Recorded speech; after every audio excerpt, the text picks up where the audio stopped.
കടന്നു വന്ന എല്ലാ പ്രിയപ്പെട്ടവർക്ക് വേഗം വരുന്നവനാകുന്ന യേശുവിൻ്റെ നാമത്തിലുള്ള സ്നേഹവന്ദനത്തെ ഈ സമയത്ത് ഞാൻ അറിയിക്കുകയാണ്. നമ്മൾ കഴിഞ്ഞ ദിവസം നമ്മൾ ചിന്തിച്ചുകൊണ്ടേയിരിക്കുന്നത് എബ്രായ ലേഖനം 13-ാം അധ്യായത്തിൻ്റെ 15-16 വാക്യത്തിൽ നിന്നാണ് നമ്മൾ ചിന്തിക്കുന്നത്. Hebrews chapter 13 verse number 15 and 16.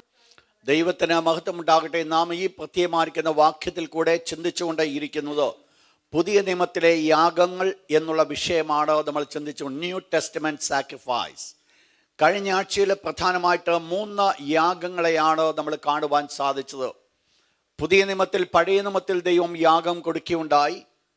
അത് ദൈവത്തിന് പ്രസാദിപ്പിക്കുവാനാണ് യാഗം കഴിക്കേണ്ടത്. പുതിയ നിയമത്തിലേക്ക് കടന്നു വരുമ്പോൾ പുതിയ നിയമത്തിലും യാഗത്തിൻ്റെ വ്യവസ്ഥയെ നമ്മൾ കാണുവാൻ സാധിക്കും. എന്നാൽ പഴയ നിയമത്തിലെ യാഗങ്ങളുടെ വ്യവസ്ഥ നിഴലായിരിക്കുമ്പോൾ പുതിയ നിയമത്തിൻ്റെ യാഗങ്ങൾ എന്ന് പറയുന്നത് വാസ്തവമായതാ, ഇൻ റിയാലിറ്റിയാ. അവിടെയാണ് നമ്മൾ യാഗങ്ങൾ കഴിക്കുന്നത്.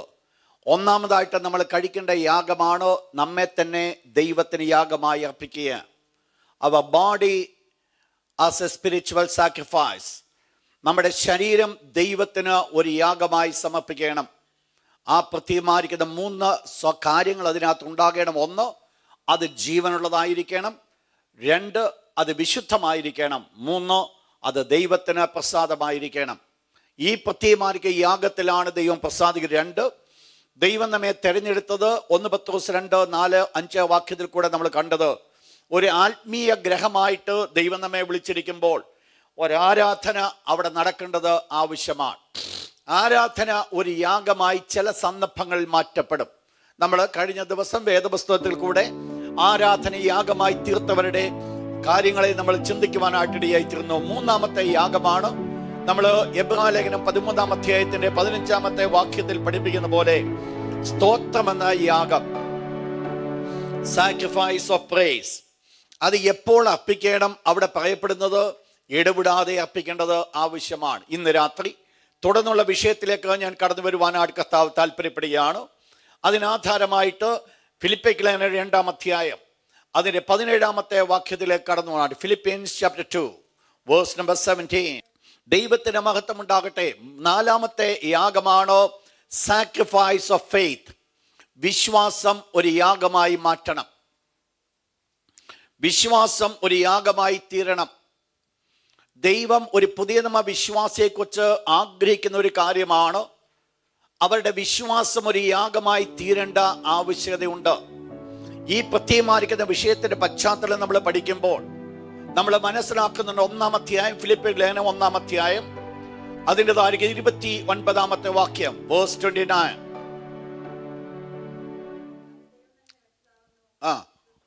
ക്രിസ്തുവിൽ വിശ്വസിപ്പാൻ മാത്രമല്ല അവന് വേണ്ടി കഷ്ടം അനുഭവിപ്പാനും കൂടെ നിങ്ങൾക്ക് വരം ലഭിച്ചിരിക്കുന്നു. അപ്പോൾ ഫിലിപ്പിയ സഭയോട് ദൈവത്തിൻ്റെ ദാസൻ പൗലോസ് പറയുവാൻ സാധിക്കുന്നത് കഷ്ടം അനുഭവിപ്പാൻ കൂടെ നിങ്ങൾക്ക് വരം ലഭിച്ചിരിക്കുന്നു.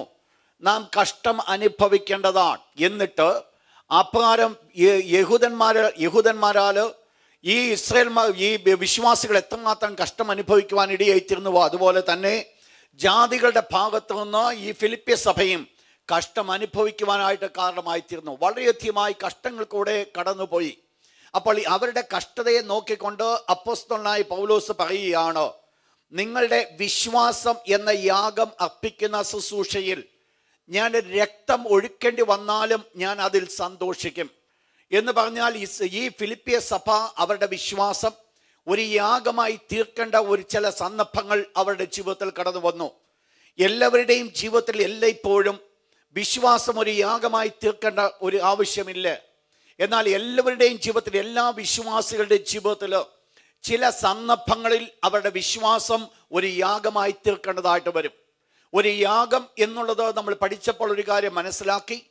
അതിനൊരു ചെലവുണ്ട്. അതിന് ചിലത് നഷ്ടപ്പെടുവാനുണ്ട്, അല്ലെങ്കിൽ ചിലത് അവർക്ക് അനുഭവിക്കുവാനായിട്ടുണ്ട്. ഈസി ആയിട്ട് ചെയ്യുവാൻ പറ്റുന്ന ഒരു കാര്യമല്ല യാഗമെന്ന് പറയുന്നത്. പിന്നെയോ അത് ചെലവ് ചെയ്യേണ്ടതാകിയാൽ ചില സന്ദർഭങ്ങളിൽ വിശ്വാസം എന്നത് ഒരു ചെലവ് ചെയ്യേണ്ട ഒരു വിഷയത്തിലേക്ക് കടന്നു വരുവാനായിട്ട് സാധിക്കും. ദൈവത്തിൻ്റെ തിരുവചനത്തിലേക്ക് നാം കടന്നു വരുമ്പോൾ ഒരു ഭാഗത്തിലേക്ക് ഞാൻ നിങ്ങളെ കൊണ്ടുപോകട്ടെ. അപ്പോസ്തലപ്രവൃത്തി 7-ാം അധ്യായത്തിന്റെ 58-ാമത്തെ വാക്യം. Acts chapter 7 verse number 58. അപ്പോസ്തലപ്രവൃത്തി 7:58.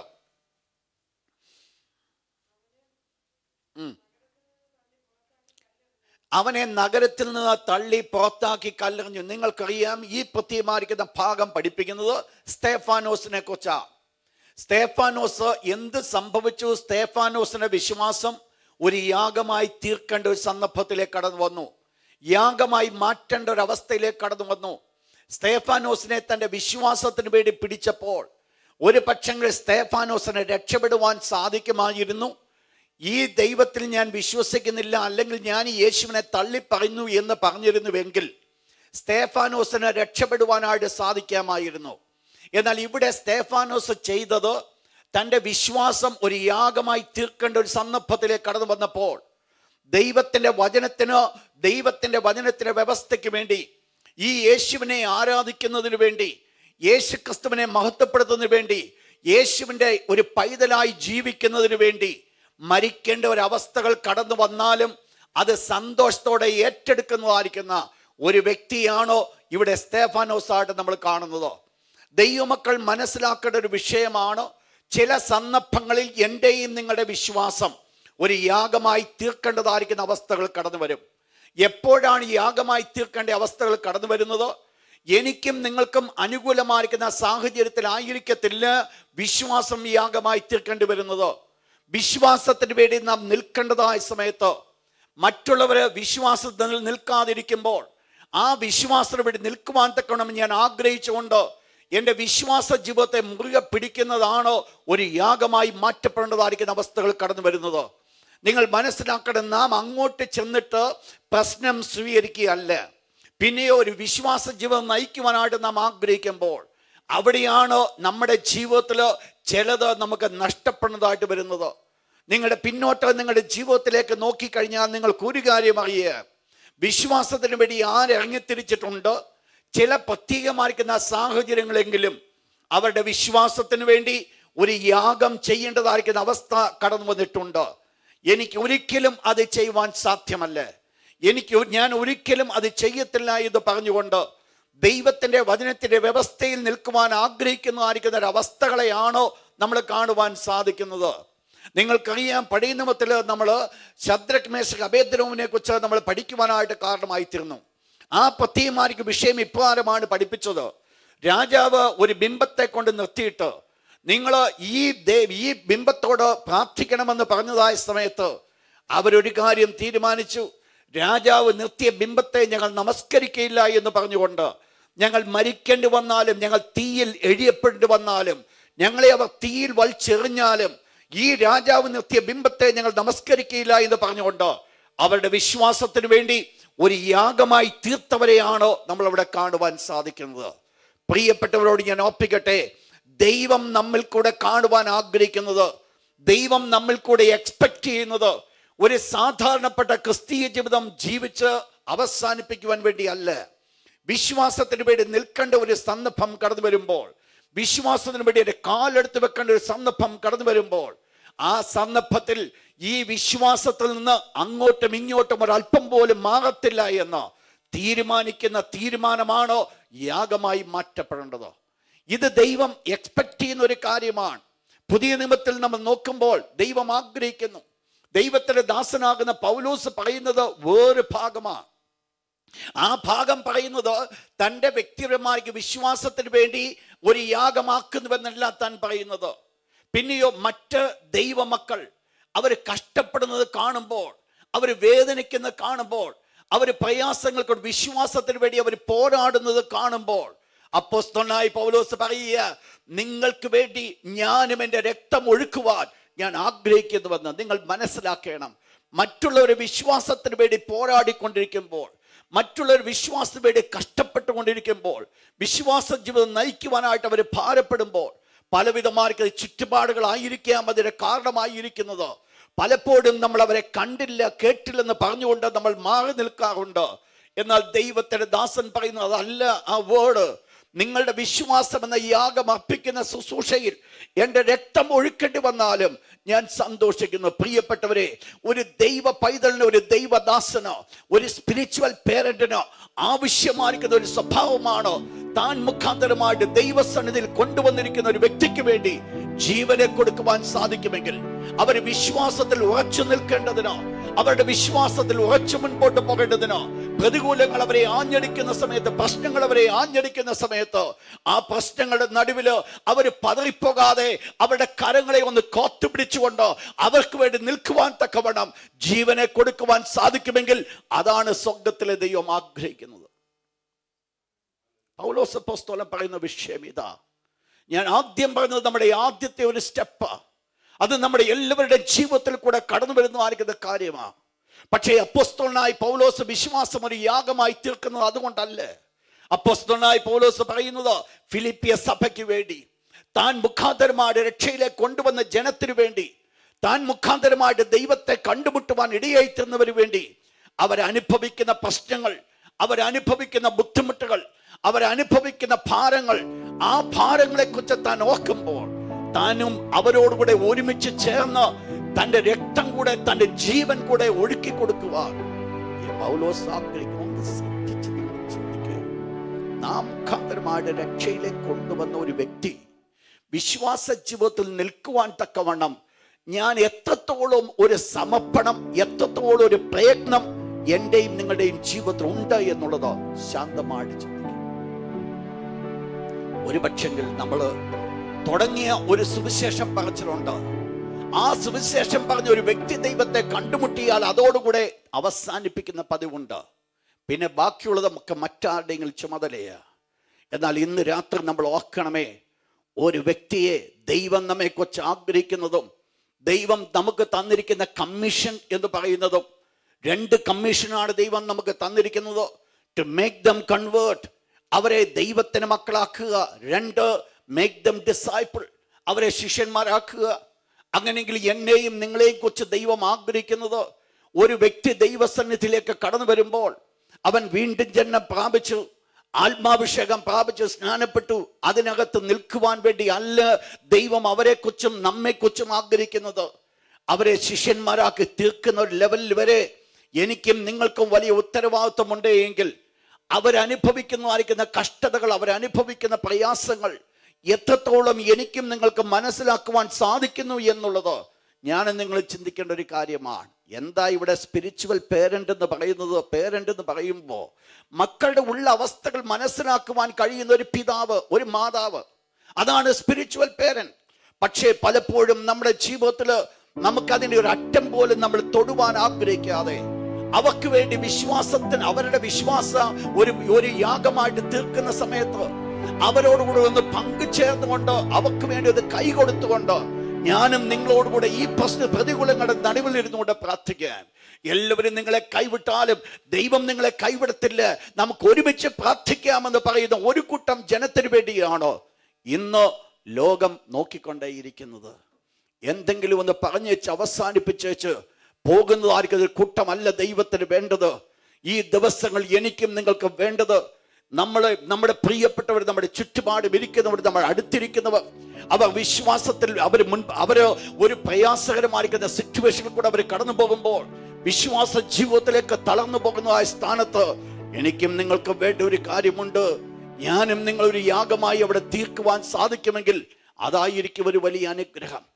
അരുമനാഥനാകുന്ന യേശു ഈ ലോകത്തിലായിരുന്നപ്പോൾ യേശു ക്രിസ്തുവിന്റെ കാൽവക്രൂശിലെ മരണവുമായിട്ടുള്ള ബന്ധത്തിൽ മരിക്കുന്നതിന് മുമ്പായിട്ട് യേശു ക്രിസ്തു ഗത്സമന തോട്ടത്തിൽ തന്റെ ശിഷ്യന്മാരുമായിട്ട് ഒരുമിച്ചിരിക്കുമ്പോൾ യേശു ഇപ്രകാരം പത്രോസിനോട് പറഞ്ഞു, ശിഷ്യന്മാരുടെ എല്ലാവരോടും പറഞ്ഞു, നിങ്ങൾ എല്ലാവരും ഇടയനെ വെട്ടുവാൻ പോകുക, ആടുകൾ ചിതറുവാൻ പോകുക. ഓരോരുത്തരും താൻ്റെ സ്വന്തത്തിലേക്ക് തിരിയുന്ന നാഴിക വരുന്നു. എല്ലാവരും പറഞ്ഞു, ഒരിക്കലും ഞങ്ങൾ ആരും നിന്നെ കൈവിടത്തില്ല. അതുപോലെ തന്നെ പത്രോസ് പറഞ്ഞു, ഒരിക്കലും നിന്നെ ഞാൻ തള്ളിപ്പറയത്തില്ല. കർത്താവായ യേശു പറഞ്ഞു, ഇന്ന് രാത്രി കോഴി കൂകും മുമ്പ് നീ 3 വട്ടം എന്നെ തള്ളിപ്പറയും. പത്രോസ് പറഞ്ഞു, ഒരിക്കലും ഞാൻ തള്ളിപ്പറയത്തില്ല. അതിനുശേഷം അരുമനാഥനാകുന്ന യേശു പറഞ്ഞൊരു വേർഡ്, അത് വിശ്വാസം എന്ന യാഗവുമായിരിക്കുന്ന ബന്ധത്തിൽ വളരെ പ്രാധാന്യമുള്ളതാ. എന്തുവാ യേശു പറഞ്ഞെന്നറിയാമോ? യേശു പറഞ്ഞ ഇപ്രകാരമാണോ, ശിമോനെ ശിമോനെ, സാത്താൻ നിന്നെ ഗോതമ്പ് പോലെ പാറ്റേണ്ടതിനോ അനുവാദം ചോദിച്ചു. എങ്കിലും നിന്റെ വിശ്വാസം പൊയ്പോകാതിരിക്കേണ്ടതിനോ ഞാൻ നിനക്ക് വേണ്ടി അപേക്ഷിച്ചു. ഈവൻ പത്രോസ് പോലും അറിഞ്ഞില്ല പത്രോസിന് വേണ്ടി മധ്യസ്ഥ വഹിച്ച അരുമനാഥനാകുന്ന ഒരു യേശു ഉണ്ട് എന്നുള്ളത് പത്രോസ് പോലും മനസ്സിലാക്കിയില്ല. യേശു അത് വെളിപ്പെടുത്തുവാനായിട്ട് ആഗ്രഹിച്ചില്ല. നമ്മൾ എന്തെങ്കിലും ചെയ്യുന്നത് പലപ്പോഴും മറ്റുള്ള മുമ്പിൽ പബ്ലിക്കലി നമുക്ക് വെളിപ്പെടുത്തുവാൻ താല്പര്യമുണ്ട്. അരുമനാഥനാകുന്ന യേശുവിന്റെ ജീവിതത്തില് ഇപ്രകാരം ഒരു അവസ്ഥയിൽ കൂടെ യേശു ക്രിസ്തു കടന്നുപോയപ്പോൾ മുൻപിൽ കടന്നു വരുന്നതായിരിക്കുന്ന ഒരു പ്രശ്നത്തെ കണ്ടുകൊണ്ട് യേശു പത്രോസിനോട് കൂടെ ഒരുമിച്ചിരുന്ന് പ്രാർത്ഥിച്ചില്ല എങ്കിലും ഇത് സത്യം മനസ്സിലാക്കിക്കൊണ്ട് ദൂരത്തിരുന്ന് യേശു പത്രോസിനെ വിശ്വാസത്തിൽ ഉയർത്തുവാൻ സാധിച്ചുവെങ്കിൽ ഈ ദിവസങ്ങളിൽ ആവശ്യമായിരിക്കുന്നത്, ദൈവമക്കൾക്ക് ആവശ്യമായിരിക്കുന്നത്, അടുത്തിരിക്കുന്നവരെ വിശ്വാസത്തിൽ തളർന്നുകൊണ്ടിരിക്കുമ്പോൾ അവരെ ഉയർത്തുവാനുള്ളൊരു കരങ്ങളാണോ എനിക്കും നിങ്ങൾക്കും ആവശ്യമായിരിക്കുന്നത്. ഇത് സംഭവിക്കണമെങ്കിൽ എന്തുണ്ടെങ്കിലേ സാധിക്കത്തുള്ളൂ. നമ്മുടേതായിരിക്കുന്ന ഈ കംഫർട്ട് സോൺ വിടാതെ ഇത് നമുക്ക് അനുഭവിക്കുവാനായിട്ട് സാധ്യമല്ല. പലപ്പോഴും നമുക്ക് നമ്മുടെ കംഫർട്ട് സോണിൽ ഇരുന്നു കൊണ്ട് ദൈവത്തെ നാം വിളിക്കുവാനായിട്ട് ആഗ്രഹിക്കുന്നുണ്ട്. ഞാൻ ഓർപ്പിക്കട്ടെ, കംഫർട്ട് സോണിൽ ഇരുന്നു കൊണ്ട് ദൈവത്തെ നാം വിളിക്കുന്നുവെങ്കിൽ ദൈവം ആഗ്രഹിക്കുന്ന ഒരു അവസ്ഥയിലേക്ക് എനിക്കും നിങ്ങൾക്ക് ഉയരുവാൻ സാധ്യമല്ല.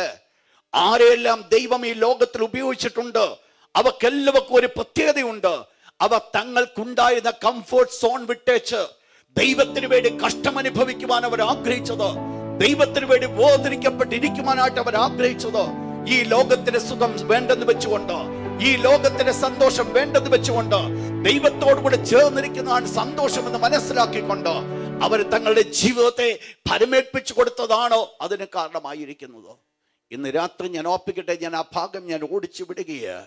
വിശ്വാസം ഒരു യാഗമായി തീർക്കേണ്ട ഒരു സമയം കടന്നു വരുമ്പോൾ, നമ്മുടെ പ്രിയപ്പെട്ടവർ വിശ്വാസത്തിന് വേണ്ടി പോരാടിക്കൊണ്ടിരിക്കുമ്പോൾ ഏതെങ്കിലും ഒരു പ്രത്യേകമായ പ്രതികൂലങ്ങൾ കടന്നു വന്നു, ഒരു ഇല്ലായ്മയുടെ അവസ്ഥ കടന്നു വന്നു, അവർ തളർന്നു പോകുകയാണ്. വിശ്വാസ ജീവിതത്തിൽ നിൽക്കുവാൻ അവർക്ക് സാധിക്കുന്നില്ല. അവർക്ക് വളരെ ബുദ്ധിമുട്ട് അവർ അനുഭവിക്കുന്നുണ്ട്. ഈ സമയത്തൊന്ന് കൈ കൊടുത്തുകൊണ്ട്, സഹോദരി, എന്നെ വിടുവിച്ച ഒരു ദൈവമുണ്ട്, അവൻ നിങ്ങളെയും വിടുവിക്കുവാൻ ശക്തനെന്ന് ഒരു വാക്ക് എനിക്കും നിങ്ങൾക്ക് പറയുന്നത് മാത്രമല്ല. ഈ വാക്കുകൊണ്ട് വിലയൊന്നുമില്ല. പക്ഷെങ്കിൽ അതിനു മുൻപ് ഒരു 10 മിനിറ്റ് അവർക്ക് വേണ്ടി നിലവിളിച്ചുകൊണ്ട്, അവർക്ക് വേണ്ടി ഒരു അല്പസമയം കണ്ണുനീരൊഴുക്കി, എൻ്റെ ദൈവമേ, ഈ സഹോദരൻ്റെതായിരിക്കുന്ന വിശ്വാസത്തിൽ നിന്നോ തളർന്നു പോകുവാൻ അവനെ അനുവദിക്കാതെ അവന്റെ വിശ്വാസത്തിൽ അവനെ ഉയർത്തി നിർത്തേണ്ടതിനോ ഇതാ ഞാൻ അങ്ങയോട് യാചിക്കുന്നുവെന്ന് പറഞ്ഞിട്ട് അവന്റെ മുൻപിൽ ഒരു വേർഡ് പറഞ്ഞാൽ ദൈവത്തിന് മനോഹരത്വം കാണുവാൻ സാധിക്കും. വേണ്ടത് മറ്റൊന്നുമല്ല, എന്റെയും നിങ്ങളുടെ വിശ്വാസം ഒരു യാഗമായി തീർക്കേണ്ടത് വളരെ ആവശ്യമാണ്. ദൈവത്തെ നാം സ്വീകരിക്കുന്നു, ദൈവത്തിന്റെ അനുഗ്രഹം ഞാനും നിങ്ങളും അനുഭവിക്കുന്നു, ദൈവത്തിന്റെ കൃപകൾ ഞാനും നിങ്ങളും അനുഭവിക്കുന്നു. ദൈവം നമ്മെ കുറിച്ച് ആഗ്രഹിക്കുന്ന ഒരു കാര്യമാണോ വിശ്വാസം ഒരു യാഗമായി തീർക്കണം. ഈ ദിവസങ്ങളിൽ നമ്മുടെ ഒരു കാഴ്ചപ്പാടാകട്ടെ, വിശ്വാസം ഒരു യാഗമായി തീർക്കുന്ന അവസ്ഥയിലേക്ക് എൻ്റെ പ്രിയപ്പെട്ടവർക്ക് വേണ്ടി ദൈവം എന്നെ ഇത്രത്തോളം നിർത്തിയിരിക്കുമ്പോൾ, ഇത്രത്തോളം അനുഗ്രഹിച്ചിരിക്കുമ്പോൾ, മറ്റുള്ളവർക്ക് വേണ്ടി എനിക്ക് എൻ്റെ ജീവനെ ഒന്ന് ഒടുക്കിക്കളയുവാൻ സാധിക്കുമെങ്കിൽ അതാണ് അനുഗ്രഹം. നിങ്ങൾക്കറിയാം, അരുമനാഥനാകുന്ന യേശു ഇപ്രകാരം പറഞ്ഞു, ഗോതമ്പ് മണി നിലത്ത് വീണ് ചാകുന്നില്ല എങ്കിൽ വെറുതെ ഇരിക്കുന്നു, ചത്തുവെങ്കിലോ വളരെ വിളവുണ്ടാകുന്നു. അപ്പോൾ ഉണ്ടാകേണ്ട ഒരു കാര്യമുണ്ട്. എൻ്റെയും നിങ്ങളുടെയും ജീവിതത്തിൽ വിശ്വാസ സംബന്ധമായിട്ട് ഒന്ന് മരിക്കുവാൻ സാധിക്കുമെങ്കിൽ, വിശ്വാസത്തിന് വേണ്ടി ഒരു മരണം ഏറ്റെടുക്കുവാൻ സാധിക്കുമെങ്കിൽ ആ മരണം കൊണ്ട് ഒന്നും നഷ്ടമാകത്തില്ല. ആ മരണം കൊണ്ട് അനേക ജീവിതങ്ങൾ ജീവിക്കുമെന്നുള്ളത് ഒരു സത്യമാണ്. നിങ്ങൾക്കറിയാം, ആദിമ നൂറ്റാണ്ടിൽ സഭ അനുഗ്രഹിക്കപ്പെടുവാനുള്ള കാരണം അവർ ഒത്തിരി കഷ്ടങ്ങൾ കൂടെ കടന്നുപോയി. എവിടെയെല്ലാം ആരെല്ലാം കൊല്ലപ്പെട്ടിട്ടുണ്ട് അവിടെയെല്ലാം ആയിരക്കണക്കിന് ആൾക്കാർ രക്ഷിക്കപ്പെടുവാൻ കാരണമായിട്ടുണ്ട്. എന്താ അതിന് കാരണമായി തീർന്നത്? ഇന്ന് പ്രവർത്തിക്കുന്ന വ്യക്തികളുടെ പ്രവർത്തനത്തിന്റെ പ്രത്യേകത കൊണ്ടല്ല, അവരിൽ കൂടെ കൃപാവരങ്ങൾ വെളിപ്പെടുന്നതുകൊണ്ടല്ല, അവരിൽ കൂടെ ദൈവത്തിന് വചനം പ്രസംഗിച്ചത് കൊണ്ടല്ല. അതിനേക്കാൾ മുമ്പായിട്ട് ആ നിലങ്ങൾ നിലങ്ങൾ ഒരുക്കപ്പെടുവാൻ തക്കവണ്ണം ഒരു കൂട്ടം ആൾക്കാർ വില കൊടുത്തു എന്നുള്ളത് ഒരു സത്യമായ കാര്യമാണ്. നാം ഇന്ന് അനുഗ്രഹിക്കപ്പെട്ടുണ്ടെങ്കിൽ, നോർത്ത് ഇന്ത്യ കർത്താവിനെ കണ്ടുകൊണ്ടേ ഇരിക്കുന്നുവെങ്കിൽ, നേപ്പാൾ കർത്താവിനെ കണ്ടുകൊണ്ടേ ഇരിക്കുന്നുവെങ്കിൽ, അതിന്റെ പ്രധാനപ്പെട്ട കാരണമെന്ന് പറയുന്നത് അനേകരെ തൻ്റെ ജീവൻ അതിനുവേണ്ടി കൊടുത്തു എന്നുള്ളത് പ്രിയപ്പെട്ട ഒരു വിശ്വാസം ഒരു യാഗമായി തീർക്കുവാനായിട്ട് മനസ്സ് കടന്നു വരുമ്പോൾ അവിടെയാണ് ദൈവത്തിൻ്റെ വലിയ കരങ്ങൾ കാണുവാൻ സാധിക്കുന്നത്. ഏതാണ്ട് 10-20 കൊല്ലം മുമ്പുള്ള ചരിത്രം ഞാൻ ഓർക്കിയ നേപ്പാളിൽ നിന്ന് അനുഗ്രഹിക്കപ്പെട്ടതായി ദൈവദാസൻ ഇവിടെ കടന്നു വന്നായിരുന്നു. അദ്ദേഹവുമായിട്ട് ഞാനെന്ന് സംസാരിക്കുവാനിടയായി അദ്ദേഹം എന്നോട് പറഞ്ഞു, ഒരു വേർഡുണ്ട് എൻ്റെ ജക്സിബറെ, ഒരു സുവിശേഷം അവിടെ പറയുവാൻ പോലും സ്വാതന്ത്ര്യമില്ല, ഒരു ദൈവ പൈതലാണെന്ന് അവിടെ വെളിപ്പെടുത്തുവാൻ സാധ്യമല്ല, ഒരു രീതിയിലും സുവിശേഷം പറയുവാനേ സാധ്യമല്ല, വളരെ ബുദ്ധിമുട്ടുണ്ട്, ഞങ്ങൾ എത്രമാത്രം ശ്രമിച്ചാലും ഞങ്ങളുടെ ലിമിറ്റേഷൻസ് ഒത്തിരിയുണ്ട്. ഞാൻ ചോദിച്ചു, എന്താ നിങ്ങളുടെ എഫേർട്ട് നിങ്ങൾ ഇത്രത്തോളം അവിടെ ചെലവഴിക്കുന്നത്? നിങ്ങൾ എത്രമാത്രം പ്രയത്നിച്ചു, ഇത്രമാത്രം പണം നിങ്ങൾ ചെലവാക്കുന്നു, ഇത്രമാത്രം നിങ്ങളുടെ എഫേർട്ട് നിങ്ങൾ ചെലവാക്കുന്നു, എന്നാൽ അതിൽ കൂടെ ഒരു എഫേർട്ടും നിങ്ങൾക്ക് അത് ബെനിഫിറ്റും നിങ്ങൾക്ക് കിട്ടുന്നില്ല എങ്കിൽ വായ് നിങ്ങൾ എന്തിനാണ് നിങ്ങളുടെ ലൈഫ് ഇങ്ങനെ കളയുന്നത്? അന്ന് അദ്ദേഹം പറഞ്ഞൊരു വേർഡുണ്ട്, ഇന്ന് ഞാനത് ചെയ്യുന്നു, നാളെ വേറൊരു കൂട്ടം ആൾക്കാർ കൊയ്തെടുക്കുവാൻ ഇടയായി തരും. ഇന്നൊരു സത്യം പറയട്ടെ, നേപ്പാൾ കർത്താവിനെ കണ്ടുകൊണ്ടേയിരിക്കുക. അതിന് മറ്റൊന്നുമല്ല കാരണം, ഒരു കൂട്ടം ജനം വിശ്വാസത്തിന് വേണ്ടി യാഗമായി തീരുവാൻ കാരണമായി തീർന്നു. പ്രിയപ്പെട്ട ദൈവത്തിന്റെ മക്കളെ, ഇതൊരു ദൈവദാസന്റെ ഒരു ജോലിയല്ല. മാത്രമല്ല, വിശ്വാസം യാഗമായി തീർക്കേണ്ടത്, വിശ്വാസം യാഗമായി തീരേണ്ടത് നമ്മുടെ ഓരോരുത്തരുടെയും ഉത്തരവാദിത്തമാണ്, നമ്മുടെ ഓരോരുത്തരുടെയും റെസ്പോൺസിബിലിറ്റിയാണ്. ഞാനും നിങ്ങളും അതിനകത്ത് ഉൾപ്പെടേണ്ടവരാണ്. എനിക്കും നിങ്ങൾക്കും ഒരു താല്പര്യം വേണം. എനിക്കും നിങ്ങൾക്കും ഇത്രമാത്രം കർത്താവ് അനുഗ്രഹിച്ച് നിർത്തിയിരിക്കുമ്പോൾ എന്നിലും നിങ്ങളുടെ തന്നിരിക്കുന്ന വിശ്വാസം ദൈവത്തിന് മുൻപാകെ ഒരു യാഗമായിട്ട് അർപ്പിക്കേണ്ടി വന്നാലും ഞാൻ സന്തോഷിക്കുന്നു. നോക്കിയായിട്ട് പൗലോസ് അപ്പോസ്തലന്റെ വേർഡ് തൻ്റെ ജീവിതത്തിൽ തന്നെ ഈ ലോകത്തിൽ ജീവിക്കുന്നതുകൊണ്ട് ഒത്തിരി കാര്യങ്ങൾ തനിക്ക് നേടുവാൻ സാധിക്കും. പക്ഷെങ്കിൽ തൻ്റെ ജീവിതത്തിൽ നേടുവാൻ സാധിക്കുന്നതിനെ കുറിച്ചല്ല താൻ നോക്കുന്നത്.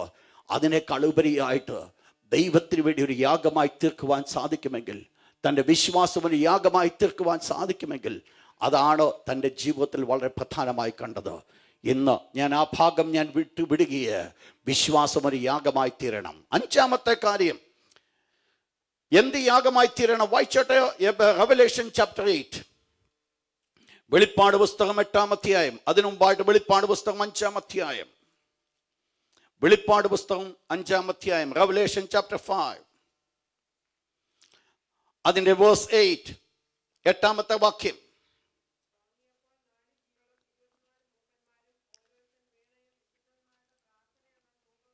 വിശുദ്ധന്മാരുടെ പ്രാർത്ഥന എന്ന ധൂപവർഗം നിറഞ്ഞ പൊൻകലശം പിടിച്ചുകൊണ്ട് സാംസ് 141 വേഴ്സ് 2 and 3, 141-ാം സങ്കീർത്തനം 2-3 വാക്യം.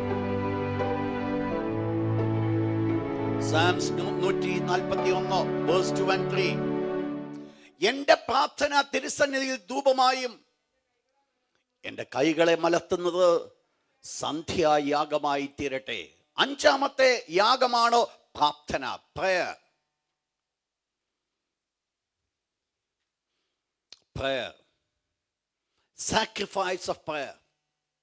അതൊരു സാധാരണപ്പെട്ട പ്രാർത്ഥനയെ കുറിച്ചല്ല ഇവിടെ ഞാൻ പറഞ്ഞു വരുന്നത്. ഈ പ്രാർത്ഥനയ്ക്ക് എന്തുകൊണ്ട് ഒരു യാഗമുണ്ട്.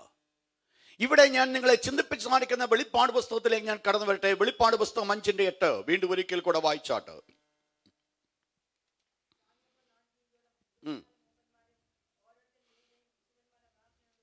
വിശുദ്ധന്മാരുടെ പ്രാർത്ഥന എന്ന ധൂപവർഗം നിറഞ്ഞ് പൊൻകലശം. നിങ്ങൾ 8-ാം അധ്യായത്തിലേക്ക് കടന്നു വന്നാൽ chapter 8, Revelation chapter 8 verse 3 and 4. നിങ്ങൾ ആ ഭാഗം നിങ്ങൾ നോട്ട് ചെയ്താട്ട്, വിശുദ്ധന്മാരുടെ പ്രാർത്ഥന എന്ന ധൂപവർഗം, അതൊന്ന് നിങ്ങൾ നോട്ട് ചെയ്താട്ട്, ബുക്കിനകത്ത് നിങ്ങൾ നോട്ട് ചെയ്താട്ട്, വിശുദ്ധന്മാരുടെ പ്രാർത്ഥന എന്ന ധൂപവർഗം. അതാണ് നമ്മൾ 5-ാം അധ്യായത്തിൽ നമ്മൾ കണ്ടത്. 8-ാം അധ്യായത്തിന്റെ 3-4 വാക്യം. യാഗപീഠത്തിനരികെ നിന്നു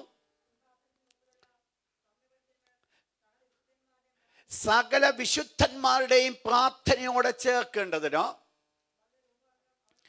ഇവിടെ നിങ്ങൾ നോക്കിക്കോണം, 5-ാം അധ്യായവും 8-ാം അധ്യായവും പഠിപ്പിക്കുന്ന വിഷയത്തിൽ പ്രാർത്ഥനയും ധൂപവർഗവും രണ്ടും ഒരുമിച്ച് പോകുന്നതായിട്ട് കാണുന്നുണ്ട്. എന്നാൽ രണ്ടും തമ്മിലൊരു വ്യത്യാസം കാണുന്നുണ്ട്. 5-ാം അധ്യായത്തിൽ നമ്മൾ കാണുന്നത് വിശുദ്ധന്മാരുടെ പ്രാർത്ഥന എന്ന ധൂപവർഗം, അതാണ് നമ്മൾ 5-ാം അധ്യായത്തിൽ കാണുന്നത്. 8-ാം അധ്യായത്തിലേക്ക് നമ്മൾ കടന്നു വരുമ്പോൾ അവിടുത്തെ വിഷയം അതല്ല. അവിടുത്തെ വിഷയം ഇപ്രകാരമാണ്: വിശുദ്ധന്മാരുടെ പ്രാർത്ഥനയോടുകൂടെ ചേർക്കേണ്ടതിന് വളരെ ധൂപവർഗം. അങ്ങനെയെങ്കിൽ 8-ാം അധ്യായത്തിൽ നമ്മൾ കാണുന്നത് പ്രാർത്ഥനയും ധൂപവർഗവും രണ്ടും രണ്ടാണ്. 5-ാം അധ്യായത്തിൽ നമ്മൾ കാണുന്നത് പ്രാർത്ഥന തന്നെയാണോ ധൂപവർഗം. ഇത് ദൈവത്തിന്റെ വചനം തെറ്റായി രേഖപ്പെടുത്തിയത് കൊണ്ടല്ല ഇപ്രകാരം കണ്ടത്. പിന്നെയോ പ്രാർത്ഥന ഒരു ധൂപവർഗമാകുവാൻ സാധിക്കും. അതോടൊപ്പം തന്നെ പ്രാർത്ഥനയോടുകൂടെ ധൂപവർഗവും ചേരുവാനായിട്ട് സാധിക്കും. നിങ്ങൾ മനസ്സിലാക്കണം, നാം ഇന്ന് പ്രാർത്ഥിക്കുന്ന പ്രാർത്ഥനകൾ, ആ പ്രാർത്ഥനകൾ ഒന്നും പെർഫെക്റ്റ് അല്ല.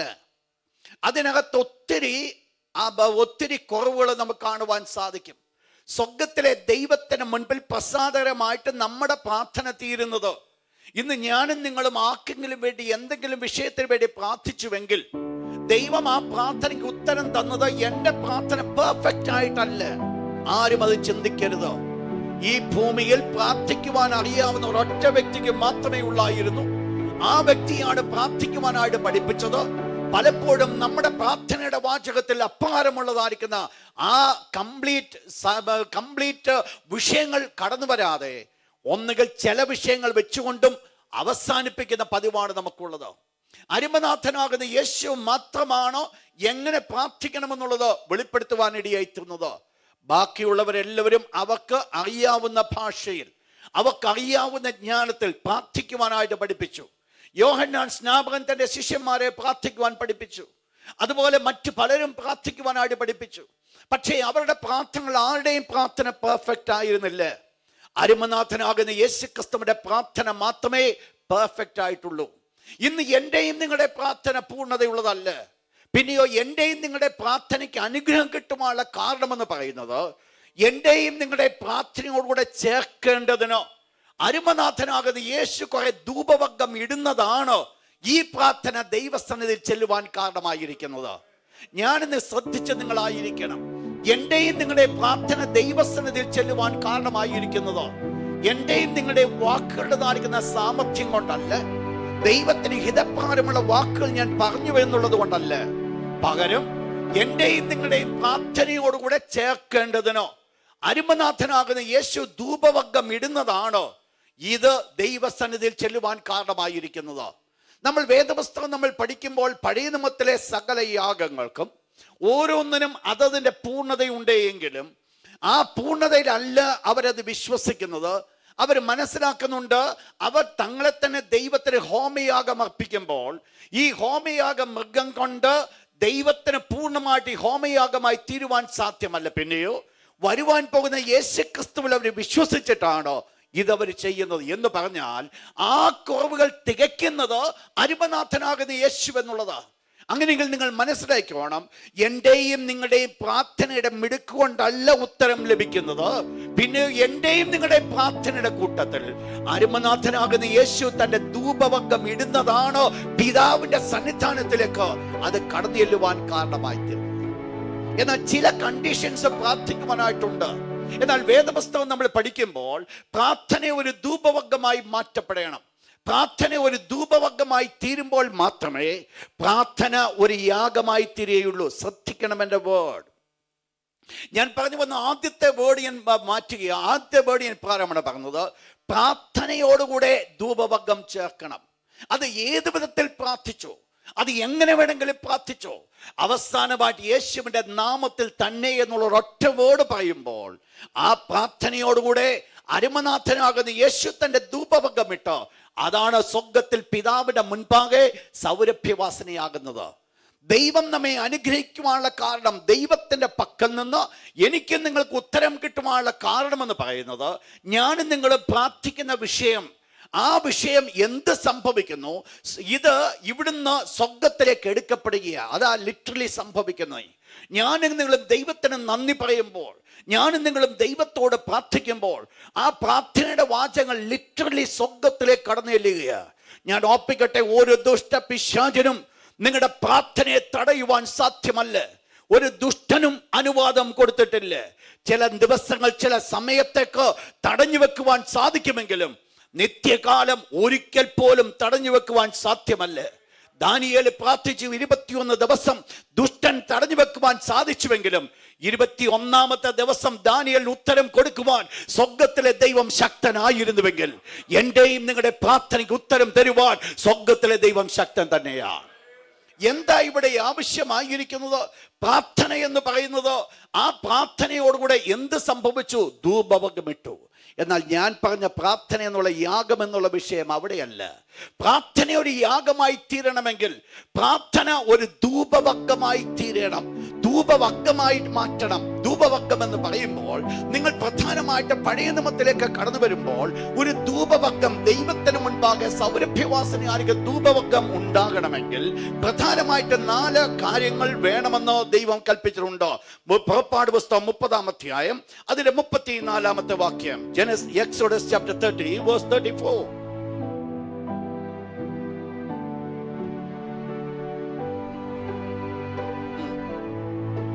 നീ നറും പശ, ഗുൽഗുലു, ഹൽബാന പശ, നിർമ്മല സാമ്പാടി 4 കൂട്ടത്തോടുകൂടെയാണ് സുഗന്ധ ധൂപം ഉണ്ടാക്കേണ്ടത്. ഈ 4 കൂട്ടം ഒരുപോലെ നിങ്ങൾ വായിച്ചു കഴിഞ്ഞാൽ എങ്ങനെയാണ് ദൈവത്തിന് സൗരഭ്യവാസനയുള്ള ധൂപം ഉണ്ടാക്കേണ്ടതെന്നുള്ളത് അവിടെ കൊടുത്തിട്ടുണ്ട്.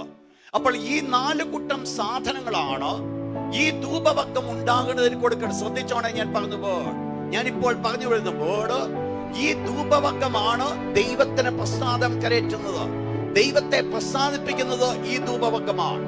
ഞാൻ ആദ്യം പറഞ്ഞു പ്രാർത്ഥനയോടുകൂടെ അരുമരക്ഷിതാവായ യേശുക്രിസ്തു ധൂപവർഗ്ഗം ഇടുന്നത് കൊണ്ട് സ്വർഗത്തിലേക്ക് ചെല്ലുന്നു. എന്നാൽ ഇവിടെ 2ാമത്തെ വിഷയത്തിലേക്ക് ഞാൻ കടന്നു വരുമ്പോൾ പ്രാർത്ഥന ഒരു ധൂപവർഗ്ഗമായി മാറ്റപ്പെടണം. അപ്പോൾ പ്രാർത്ഥനയാണ് ധൂപവർഗ്ഗമായിരിക്കുന്നത്, പ്രാർത്ഥന തന്നെയാണ് ധൂപവർഗ്ഗം. അതിനകത്തുണ്ടാകേണ്ടതായിരിക്കുന്ന 4 കാര്യങ്ങളെക്കുറിച്ച് നമ്മൾ പഠിക്കുകയുണ്ടായി. 1 ഹൽബാന പശ, ഗുൽഗുലു, അതോടൊപ്പം തന്നെ നറും പശ, നിർമ്മല സാമ്പ്രാണി. ഇതെല്ലാം ഒരുമിച്ച് ചേർത്താണ് ഉപയോഗിക്കേണ്ടത്. കൂടുതൽ വിശദീകരിക്കുവാൻ എനിക്ക് സമയമില്ല, നമ്മുടെ വിഷയം അതല്ലാത്തത് കൊണ്ട് ഈ 4 സാധനങ്ങൾ എന്തിനെ ചൂണ്ടിക്കാണിക്കുന്നു എന്നുള്ളത് പറഞ്ഞ് ഞാൻ അങ്ങ് മുമ്പോട്ട് പോകുകയാണ്. 1 ഹൽബാന പശ. ഹൽബാന പശ എന്ന് പറയുന്നത് ഒബീഡിയൻസിനെ ചൂണ്ടിക്കാണിക്കുന്നു, അനുസരണം. വിശദമാക്കുവാൻ എനിക്ക് സമയം ഇല്ല. ഹൽബാന പശ വെളിപ്പെടുത്തുന്നത് ഒബീഡിയൻസ്, അനുസരണം. ദൈവത്തിന് മുൻപാകെ പരിപൂർണമായിട്ട് തന്നെ അനുസരിച്ചതായിരിക്കുന്ന യേശുവിനെയാണ് അവിടെ ചൂണ്ടിക്കാണിക്കുന്നത്.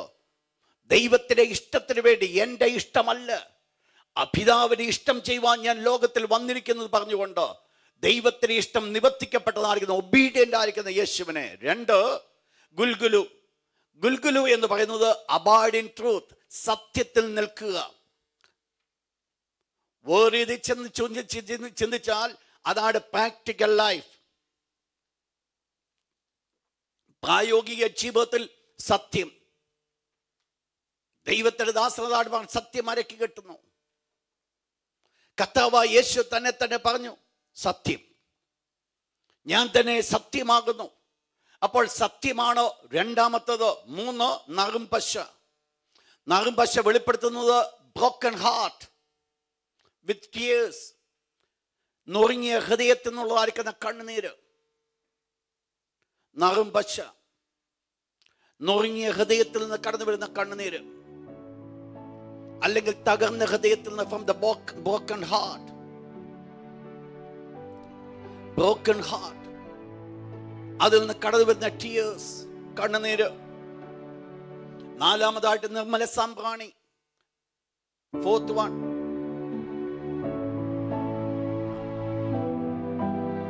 ഞാൻ പറഞ്ഞ ഫസ്റ്റ് വൺ ഹൽബാന പശ, ഒബീഡിയൻസ്. ഗുൽഗുലു, അബൈഡ് ഇൻ ട്രൂത്ത്. 3 നറും പശ, ബ്രോക്കൺ ഹാർട്ട് വിത്ത് ടിയേഴ്സ്. 4ാമത്തത് നിർമ്മല സാമ്പ്രാണി, അത് പ്യൂരിറ്റി. പ്യൂരിറ്റി, നേരം, അല്ലെങ്കിൽ നിർമ്മലത. അപ്പോൾ നിങ്ങൾ മനസ്സിലാക്കണം, നമ്മുടെ പ്രാർത്ഥന ഒരു സുഗന്ധ ധൂപമാകണമെങ്കിൽ നമ്മുടെ പ്രാർത്ഥനയ്ക്കകത്ത് ഈ 4 ക്വാളിറ്റി ഉണ്ടാകേണ്ടത് ആവശ്യമാണ്. ഈ 4 ക്വാളിറ്റി നമ്മളിലുണ്ടെങ്കിൽ നമ്മുടെ പ്രാർത്ഥന ദൈവത്തിന് മുമ്പാകെ ഒരു ധൂപവർഗ്ഗമായിരിക്കും. എന്ന് പറഞ്ഞാൽ ദൈവത്തെ പൂർണ്ണമായിട്ട് അനുസരിച്ചുകൊണ്ട് നാം ദൈവത്തോട് പ്രാർത്ഥിക്കുന്നുവെങ്കിൽ, 2 നമ്മൾ കണ്ടത് സത്യത്തിൽ നിന്നുകൊണ്ട് ദൈവത്തോട് പ്രാർത്ഥിക്കുന്നുവെങ്കിൽ. നിങ്ങൾക്കറിയാം, ഇവിടെയാണ് ആ കുരുടൻ ചോദിച്ചത്. പാപികളുടെ പ്രാർത്ഥന ദൈവം കേൾക്കുന്നില്ല, നീതിമാനായി ദൈവത്തിന് ഇഷ്ടം ചെയ്യുന്നവരുടെ പ്രാർത്ഥന ദൈവം കേൾക്കുന്നു. അപ്പോൾ ഈ പ്രാർത്ഥന ദൈവം കേൾക്കണമെങ്കിൽ ഉണ്ടാകേണ്ടത് സത്യമാണ്. ജീവിതം ഒരു ട്രൂ ആയിരിക്കണം, സത്യത്തിൽ അവർ ജീവിക്കുന്നവരായിരിക്കണം. 3 നമ്മൾ കാണുവാൻ ഇടയായിത്തീരുന്നത് തകർന്ന ഹൃദയത്തിനുള്ളതായിരിക്കും നിലവിളി, ഒരു കണ്ണുനീര് ദൈവത്തിന് മുമ്പാകെ കടന്നു വരുമ്പോൾ. പ്രിയപ്പെട്ടവർ, 4 നമ്മൾ കണ്ടത് ഒരു പ്യൂരിറ്റി, നിർമ്മലത. നിങ്ങൾ മനസ്സിലാക്കണം, ഈ സ്വഭാവത്തോടു കൂടെ ഒരു പ്രാർത്ഥന ഉണ്ടാകണമെങ്കിൽ ആ പ്രാർത്ഥന ഒരു സാധാരണപ്പെട്ട വ്യക്തിയെ കൊണ്ട് സാധ്യമല്ല, പിന്നെയോ ഒരു യാഗത്തോടു കൂടെ മാത്രമേ സാധ്യമാകത്തുള്ളൂ.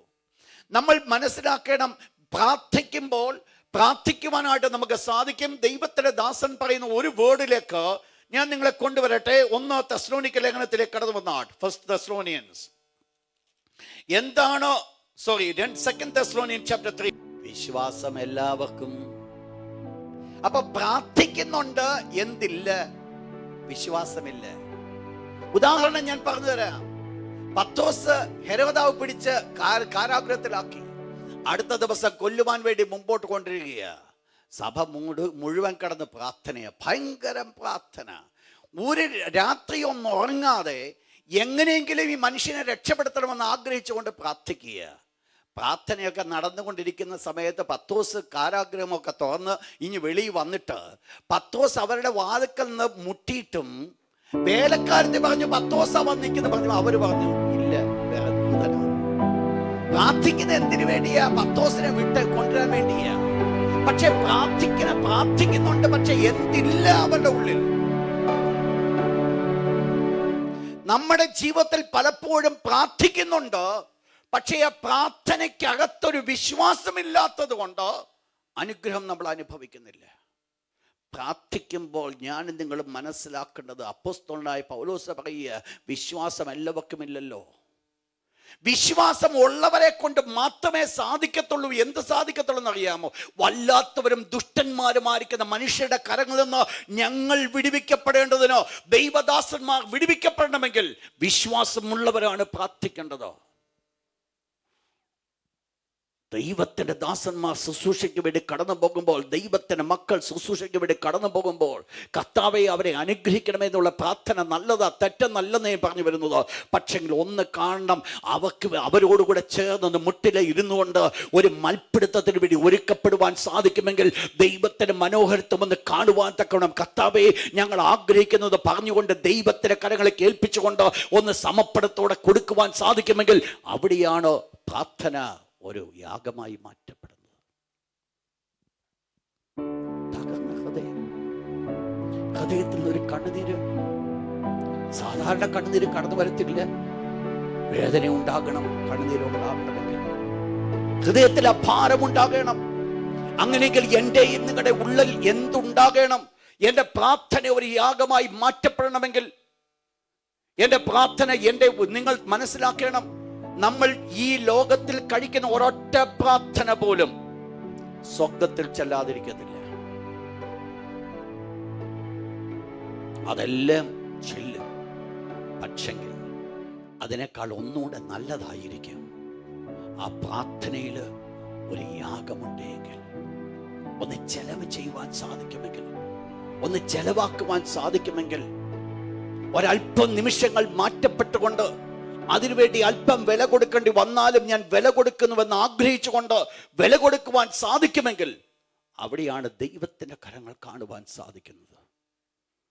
ഞാൻ ഓർപ്പിക്കട്ടെ, പ്രാർത്ഥന ഒരു മൽപ്പിടുത്തമായി മാറ്റപ്പെടാത്തിടത്തോളം കാലം ആത്മീയ ജീവിതത്തിലെ സന്തോഷം എന്തെന്നുള്ളത് എനിക്ക് നിങ്ങൾക്കും അനുഭവിക്കുവാൻ സാധ്യമല്ല. പ്രാർത്ഥനയുടെ ബ്യൂട്ടി എന്തെന്നുള്ളത് എനിക്ക് നിങ്ങൾക്കും അനുഭവിക്കുവാൻ സാധ്യമല്ല. പലപ്പോഴും നമ്മുടെ പ്രാർത്ഥനാ വാചകങ്ങൾ ചെറും ജൽപ്പനങ്ങൾ മാത്രമായി തീർന്നു പോയിട്ടുണ്ട്. എന്നാൽ പ്രാർത്ഥനയുടെ ബ്യൂട്ടി ഒന്ന് മനസ്സിലാക്കണമെങ്കിൽ അങ്ങോട്ട് എന്ന് മുട്ടുമേലിരുന്ന് ആ പാവങ്ങളുടെ വിഷയത്തിന് വേണ്ടി വാവിട്ട് നിലവിളിക്കുവാൻ സാധിക്കുമെങ്കിൽ അവിടെ നിങ്ങൾക്ക് അനുഭവിക്കുവാൻ സാധിക്കും ദൈവികമായിരിക്കുന്ന സന്തോഷം എന്താണ് നിങ്ങളുടെ ഉള്ളത്തിൽ നിറഞ്ഞു കവിയുന്നെന്ന്. ഹൃദയത്തിൻ്റെ ആഴത്തിൽ നിന്ന് കണ്ണുനീർ തുള്ളികൾ കടന്നു വരുമ്പോഴും ഒരു ഭാരത്തിൻ്റെ കണ്ണുനീരാകത്തില്ലാതെ പിന്നെയോ സന്തോഷത്തിൻ്റെ കണ്ണുനീരായിരിക്കും. ഉള്ളം ദൈവികമായിരിക്കുന്ന സന്തോഷം കൊണ്ട് നിറയപ്പെട്ട്, ഉള്ളം ദൈവിക സ്നേഹത്താൽ നിറയപ്പെട്ട്, ഉള്ളം ദൈവിക ആനന്ദത്താൽ നിറയപ്പെട്ട് കടന്നു വരുന്ന ഒരു നിലവിളിയായിരിക്കും എൻ്റെയും നിങ്ങളുടെയും കണ്ണിൽ കൂടെ കടന്നു വരുന്നത്. അതൊരു പക്ഷെങ്കിൽ അധരം ചലിക്കണമെന്നില്ല. അധരം ചലിച്ചില്ലെങ്കിലും ഉള്ളത്തിന്റെ ആഴത്തിൽ ആ വേദന കടന്നു വരുമ്പോൾ ഓട്ടോമാറ്റിക്കായിട്ട് കണ്ണുനീർ വീഴും. കണ്ടിട്ടില്ലേ ചില പ്രയാസകരമായ സിറ്റുവേഷനിൽ കൂടെ കടന്നു പോകുമ്പോൾ ഒരുപക്ഷെ കരയുന്നില്ലായിരിക്കെ, വഴിയിൽ കൂടെ വണ്ടി ഓടിച്ചുകൊണ്ട് പോകുകയോ വീട്ടിലിരിക്കുകയായിരിക്കെ, വെറുതെ ഇരിക്കുമ്പോൾ കണ്ണുനീര് ഒഴുകിക്കൊണ്ടിരിക്കുക. കാരണം എന്നാണെന്നറിയാമോ? കരഞ്ഞിട്ടല്ല, പിന്നെയോ ഉള്ളിലൊരു തേങ്ങലുണ്ട്, ഉള്ളിലൊരു കരച്ചിൽ നടക്കുക. ആ കരച്ചിൽ മുഖത്ത് പ്രത്യക്ഷമായിട്ടില്ലെങ്കിലും ആ മുഖത്ത് ആ ഉള്ളിലെ കരച്ചിൽ കടന്നു വരുമ്പോൾ ഉള്ളിലെ കണ്ണുനീർ, ഉള്ളിലെ കരച്ചിലാണ് പുറത്ത് കണ്ണുനീരായിട്ട് വെളിപ്പെടുന്നത്. ഈ ദിവസങ്ങൾ നമ്മൾ ഈ ഒരു സൂപ്പർഫിഷ്യലായിരിക്കുന്ന ആത്മീയ ജീവിതം വിട്ടുമാറ്റപ്പെട്ടുകൊണ്ട് ഒരു റിയാലിറ്റിയിലേക്ക് ഞാൻ നിങ്ങൾ കടക്കുവാൻ സാധിക്കുമെങ്കിൽ അതാണ് ദൈവം നമ്മെക്കുറിച്ച് ആഗ്രഹിക്കുന്നത്.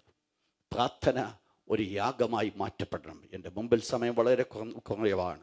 6ാമത്തെ യാഗമാണ് എബ്രായ ലേഖനം 13-ാം അധ്യായം വീണ്ടും 16-ാമത്തെ വാക്യം. Hebrews chapter 13 verse 16. നന്മ ചെയ്യുവാൻ, ഡൂയിങ് ഗുഡ്, അതൊരു സാക്രിഫൈസ് ആകണം. നന്മ ചെയ്യുക എന്ന് പറയുന്നത് ഒരു യാഗമായി മാറ്റപ്പെടണം. നന്മ ചെയ്യുവാനും കൂട്ടായ്മ കാണിപ്പാനും മറക്കരുത്. ഈ വക യാഗത്തിലല്ലോ ദൈവം പ്രസാദിക്കുന്നത്. അപ്പോൾ ദൈവം പ്രസാദിക്കുന്ന യാഗത്തെ കുറിച്ച് പറഞ്ഞപ്പോൾ അവിടെ പറയപ്പെടുന്ന ഒരു വേർഡാണ് നന്മ ചെയ്യുക, ഡൂയിങ് ഗുഡ്. നിങ്ങൾ മനസ്സിലാക്കണം, നന്മ ചെയ്യുക. ദൈവത്തിന്റെ തിരുവചനം നമ്മളെ പഠിപ്പിക്കുന്നുണ്ട്. യാക്കോബിന്റെ ലേഖനം 4-ാം അധ്യായം 17-ാമത്തെ വാക്യം ഒന്ന് വായിച്ചാട്ട്. യാക്കോബിന്റെ ലേഖനം 4:17. നന്മ ചെയ്യുവാൻ അറിഞ്ഞിട്ടും ചെയ്യാത്തവനോ അത് പാപം തന്നെ. അപ്പോൾ ഒരു ദൈവ പൈതലിനെ കുറിച്ച് പറയുക, നിനക്ക് നന്മ ചെയ്യുവാൻ അറിയാം, പക്ഷെ നീ നന്മ ചെയ്യുന്നില്ല എങ്കിൽ അത് ചെയ്യാതിരിക്കുന്നത് തന്നെ പാപമാണോ? എന്തുകൊണ്ട് അത് പാപമാണോ? പാപമാകുവാനുള്ള പ്രധാനപ്പെട്ട കാരണം എഫേസ്യർ 2-ാം അധ്യായം 10-ാമത്തെ വാക്യം. Ephesians chapter 2 verse number 10. എഫേസ്യർ 2:10.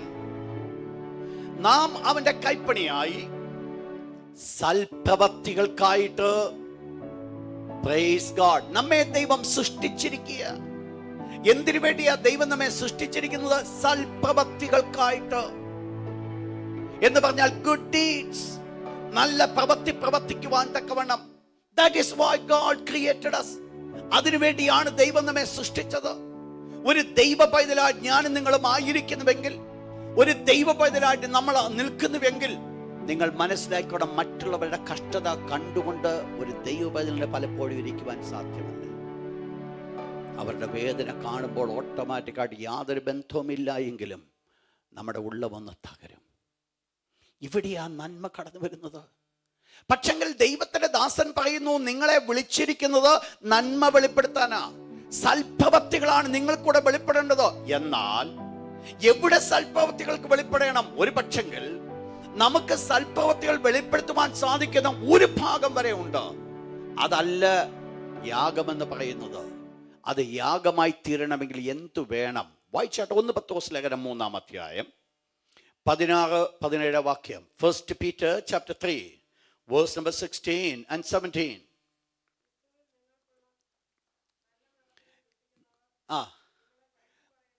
നിങ്ങളെ പഴിച്ചു പറയുന്നത് ലജ്ജിക്കേണ്ടതിനോ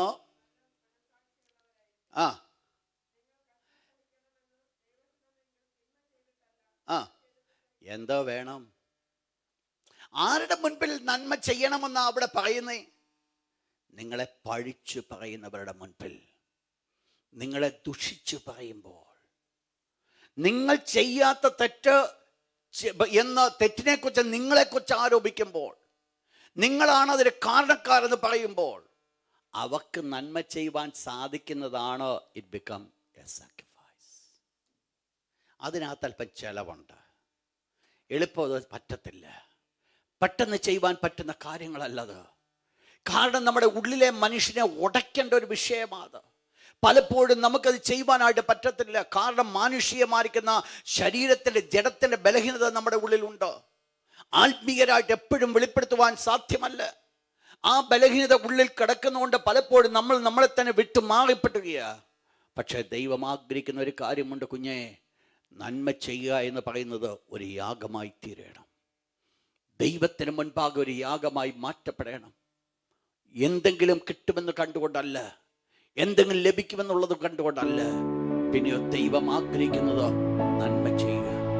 ഞാൻ ആ ഭാഗം ഞാൻ വിടുകയ. കാരണം കഴിഞ്ഞ ചില ദിവസങ്ങൾക്ക് മുമ്പ് ഇതേ അധ്യായത്തിൽ കൂടെ നമ്മൾ പഠിക്കുകയുണ്ടായി. അതിഥി സൽക്കാരം മറക്കരുത് എന്നുള്ള വിഷയത്തിൽ കൂടെ നമ്മൾ പഠിച്ചതാണ് വിഷയമായതുകൊണ്ട് ഞാൻ ആ ഭാഗം വിട്ടുകളയുക. നെക്സ്റ്റ് വിഷയം പറയുന്നു, ചെയ്യുവാനും കൂട്ടായ്മ കാണിപ്പാനും. ഏഴാമത്തെ യാഗം ഫെലോഷിപ്പ്. കൂട്ടായ്മ ഒരു യാഗമായി മാറ്റപ്പെടണം. ഫെലോഷിപ്പ്.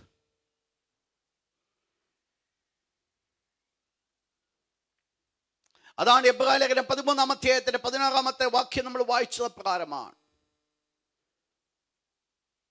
അവിടെ പറയുന്ന നന്മ ചെയ്യുവാനും കൂട്ടായ്മ കാണിപ്പാനും മറക്കരുത്. ഈ വക യാഗത്തിലല്ലോ ദൈവം പ്രസാദിക്കുന്നു. കൂട്ടായ്മ ഒരു യാഗമായി തീരണം. എങ്ങനെ ഒരു യാഗമായി തീരും? നിങ്ങൾ മനസ്സിലാക്കണം, ഒരു കൂട്ടായ്മയ്ക്ക് വളരെ അത്യാവശ്യമായിരിക്കുന്ന ചില ഘടകങ്ങളുണ്ട്. എന്താണ് അതിന്റെ ഘടകങ്ങൾ? 1 യോഹന്നാന്റെ ലേഖനം 1-ാം അധ്യായം അതിന്റെ 3-4 വാക്യത്തിലേക്ക് കടന്നു വന്നാട്ട്. 1 John chapter 1 verse 3 and 4. ഞങ്ങൾ കണ്ടും കേട്ടുമുള്ളത് നിങ്ങൾക്ക് ഞങ്ങളോട് കൂട്ടായ്മ ഉണ്ടാകേണ്ടതിന് നിങ്ങളോട് അറിയിക്കുന്നു. അപ്പോൾ എന്തു വേണം? ഒരു കൂട്ടായ്മ ഉണ്ടാകണമെങ്കിൽ കണ്ടതും കേട്ടതും അറിയിക്കേണ്ടതാ. മറ്റുള്ളവരെ നമ്മളുമായിട്ട് കൂട്ടായ്മ ആചരിക്കണമെങ്കിൽ ആ കൂട്ടായ്മയുടെ ബേസ് എന്ന് പറയുന്നത് അവർക്കത് ഇതുവരെ കണ്ടിട്ടില്ല, അവർ ഇതുവരെ അത് മനസ്സിലാക്കിയിട്ടില്ല.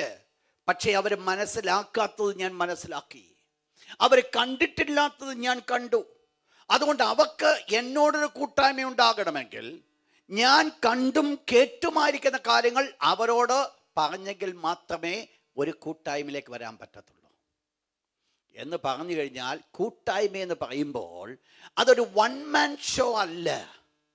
പിന്നെയോ 2 പേർ ഒരുമിച്ചുള്ളൊരു പ്രവർത്തനമാണ് കൂട്ടായ്മ. ഒരു വ്യക്തിക്ക് ഒറ്റയ്ക്ക് ഇരുന്നിട്ട് കൂട്ടായ്മ ആചരിക്കുവാൻ സാധ്യമല്ല. നമ്മൾ ആത്മീയമായിരിക്കുന്ന ഒരു മീറ്റിങ്ങിലേക്ക് കടന്നു വരുമ്പോൾ ഞാനും നിങ്ങൾ പറയുന്ന ഒരു വേർഡുണ്ട്. ആ വേർഡ് ഇപ്രകാരമാണ്, ഞാൻ കൂട്ടായ്മയ്ക്ക് പോവുക. ഇന്ന് പകൽക്കാലം ഒരു സഹോദരനെ ഒരു സ്ഥലത്ത് നിന്ന് വിളിച്ചിട്ട് എന്നോട് ഇപ്രകാരം പറഞ്ഞു, പാസ്റ്ററെ എന്താ കൂട്ടായ്മ എന്ന് ചോദിച്ചു. എന്നിട്ട് എന്നോട് പറഞ്ഞു, ഞങ്ങൾ പള്ളി പോകുന്നത് ഭയത്തോടു കൂടാന്ന് പറഞ്ഞു. പാസ്റ്ററെ ഭയങ്കര പേടിയാ, അതുകൊണ്ട് എന്ത് പറ്റി ഒരു സ്വാതന്ത്ര്യം ഞങ്ങൾക്കില്ല. എന്നോട് പറഞ്ഞു, പള്ളി തീരുന്നതിന് മുമ്പായിട്ട് ഞങ്ങൾ അവിടെ നിന്ന് ഇറങ്ങും, കാരണം നിൽക്കണമെന്ന് തോന്നുന്നില്ല. നിങ്ങൾ മനസ്സിലാക്കണം, എന്തില്ല അവിടെ? ഒരു കൂട്ടായ്മയുടെ ബന്ധം അവിടെ ഇല്ല. എന്തോ ചിലതായിരിക്കുന്ന കാഴ്ചപ്പാടുകൾ കൊണ്ട് കടന്നു പോകുന്നത് മാത്രമേ ഉള്ളൂ. ദൈവം എക്സ്പെക്ട് ചെയ്യുന്നത് അതല്ല. ദൈവത്തിൻ്റെ മക്കൾ ഒരുമിച്ച് കൂട്ടായ്മ ആചരിക്കുവാൻ കടന്നു വരുമ്പോൾ അടുത്തിരിക്കുന്നവർക്ക് തമ്മിലെങ്കിലും ഒരു ബന്ധമുണ്ടാകേണ്ടത് വളരെ ആവശ്യമാണ്. പലപ്പോഴും നാം ആയിരിക്കുന്നത് ഏലിയൻസിനെ പോലെ, എവിടുന്നോ വന്നിരിക്കുന്ന അപരിതനെ പോലെ. മീറ്റിങ്ങിന് സമയം തുടങ്ങിക്കഴിഞ്ഞ് വരും, തീരുമ്പം ഒരൊറ്റ ഓട്ടോ ഓടും. അതുകൊണ്ട് എന്ത് സംഭവിച്ചു? ഇന്നും സഭയ്ക്ക് ഏലിയനായിട്ടിരിക്കുക. ഞാൻ ഓർപ്പിക്കട്ടെ, അതല്ല ദൈവം ആഗ്രഹിക്കുന്നത്. നമ്മുടെ ജീവിതത്തിൽ കൂടെ സ്വർഗ്ഗത്തിലെ ദൈവം ആഗ്രഹിക്കുന്നത് ഒരു കൂട്ടായ്മയുടെ ബന്ധമുണ്ടായിരിക്കണം.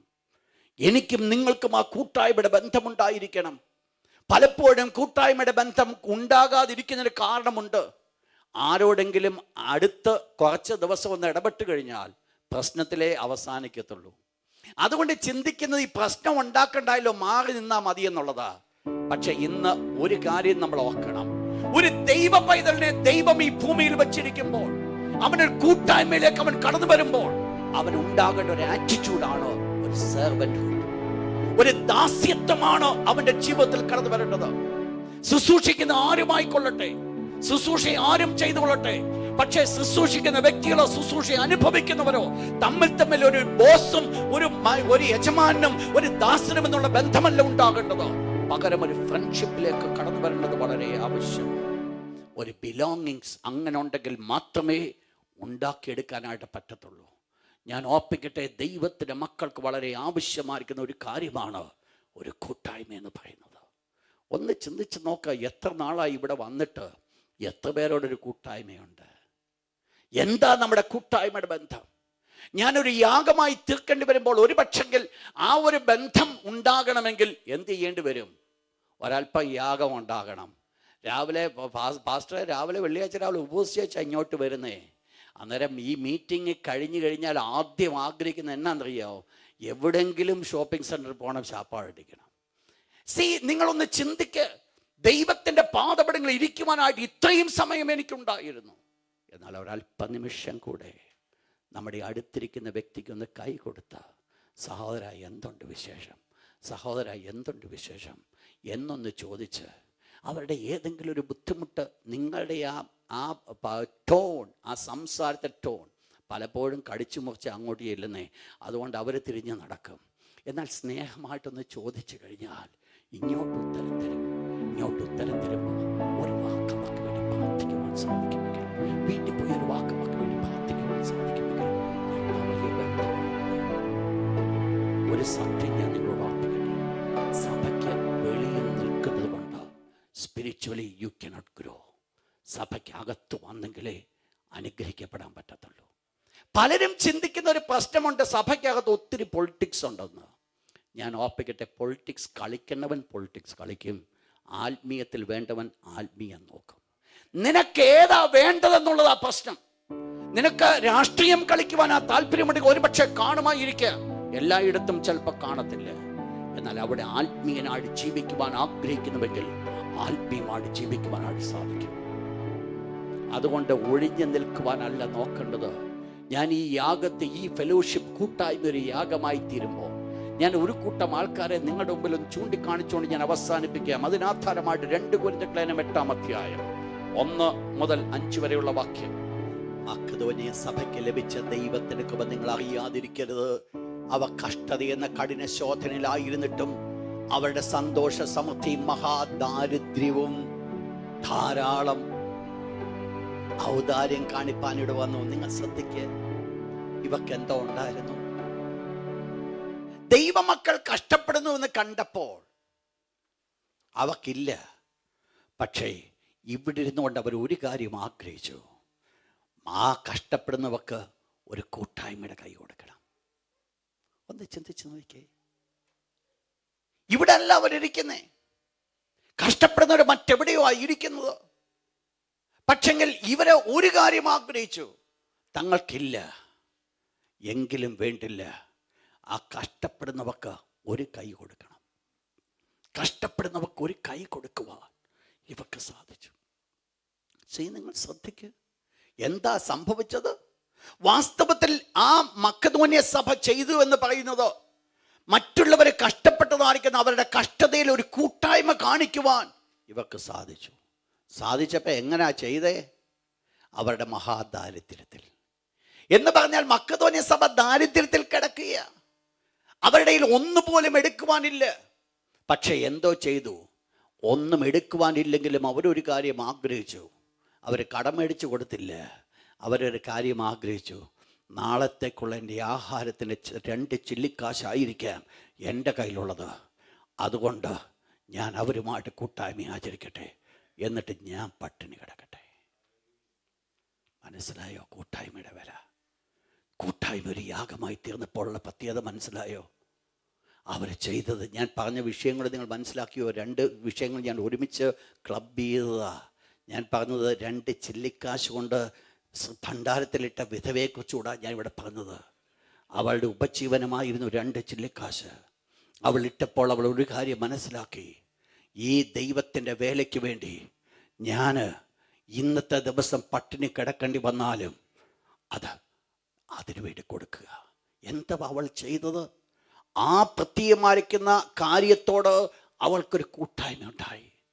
അവൾക്കൊരു ഒരു കൂട്ടായ്മയുടെ പ്രവർത്തനം, ഒരു വലം കൈ കൊടുത്തു. ആ പ്രവർത്തനത്തിന് വേണ്ടി ഒരു വലം കൈ കൊടുത്തു.